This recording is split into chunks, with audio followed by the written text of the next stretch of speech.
Hi, this is Brandon with Precision Defensive Solutions, and today we're going to talk about the Holosun 508T and why I decided to give this thing a shot.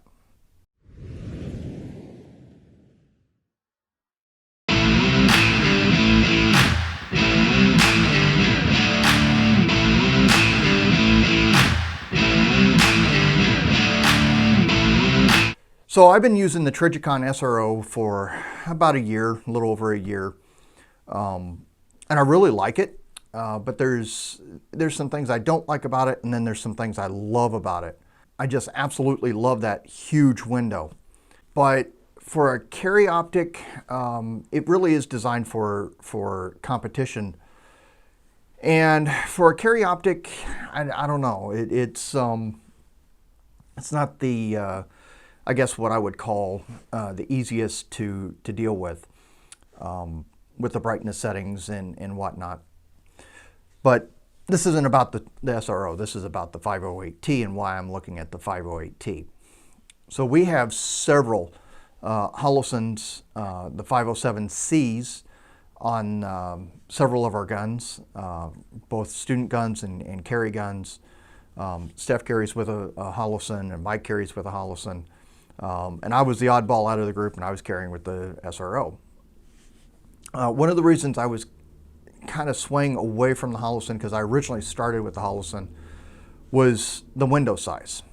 And when I saw the SRO, I thought that was a great thing, and I really liked that. But it is kind of big, it is kind of bulky. And then this 508 came out, and I really started eyeballing it. I started looking at it, and since the Holosuns have been so incredibly reliable for us, I'm like, well, let's try another one. So I ordered one, and then decided against it and canceled the order. And I just recently, just this week actually, decided to do it again. And this time I mounted it on my gun, and so far so good. I don't even have it zeroed yet. As an example of how new it is. And literally just mounted it, and we're going to the range tomorrow. But the first thing I noticed is that my backup sights are now functional. This optic sets low enough that my backup sights, I can see them and I can use them through the window just as they're intended, which is a great feature. I love that. Because, you know, mechanical things can fail at some point, and, you know, why risk it? Now, we haven't had a problem with the Holosuns, at least the 507Cs.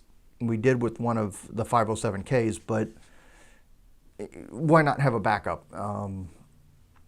Two, using the iron sights to help find, with the rear sight finding the dot, can definitely help. So do I use it a lot? No, but sometimes it does help. So that's one of the things I really like about it. Now, the 508T, like the 507, comes in red and green. I chose the red. I do like the green in lower light settings. However, in really bright settings, I have a hard time seeing the green. When it's dot only. If it's a circle, I see it great, but dot only, which is my preferred reticle, I just don't see it that well. So the red I see much better. Speaking of that, one of the things that I noticed right off the bat, and when Steph first looked at it without even prompting it, I just handed it to her. I said, here, take a look at this. We both noticed that the 508 seemed to be brighter red than the 507. That may be the case, that may be just perception, but that was our initial perception. So I'm really excited about this. You know, a titanium housing, definitely a strong optic. I'm not going to say that it's lighter, maybe a hair, but not really enough to really notice. It doesn't really make a difference to me. But I will tell you, one of the things that I like the sturdiness of the Holosun optics.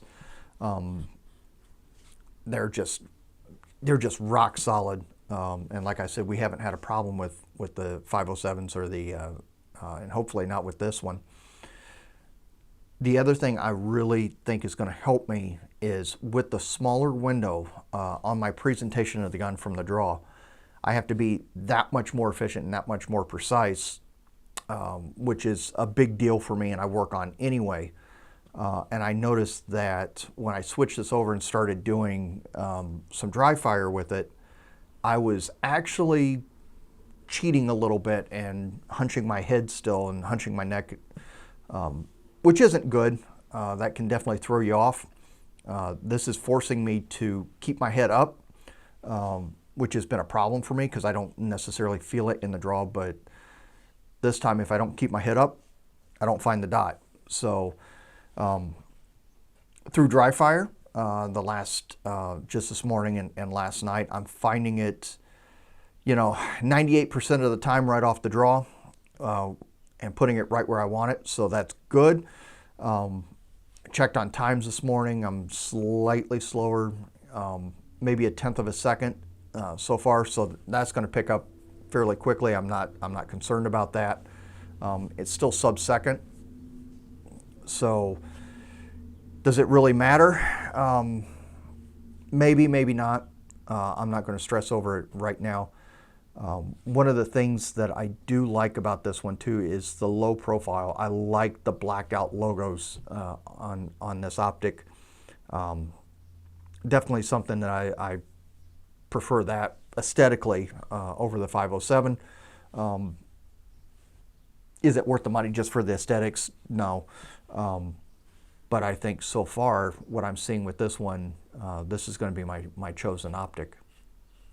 So one of the things that I want you to keep in mind, the Holosuns are pretty affordable. They're at a price point that most people can handle, or at least plan for.